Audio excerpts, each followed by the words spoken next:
Hello iPhone users, in this video I'm going to tell you how to turn on the flashlights when notifications pop up on your phone. So for that you have to go to settings and then go to the accessibility option. When you click that, this will come on your screen, and now from here you have to slide it down and tap on audio visuals, right?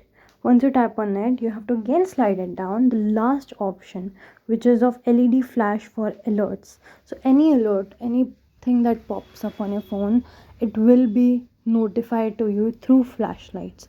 So this is the thing that will come on your screen, LED flash for alerts. You turn it on, and you can also choose that when the phone is unlocked, still you want the flashlights or not. You can turn it off or on.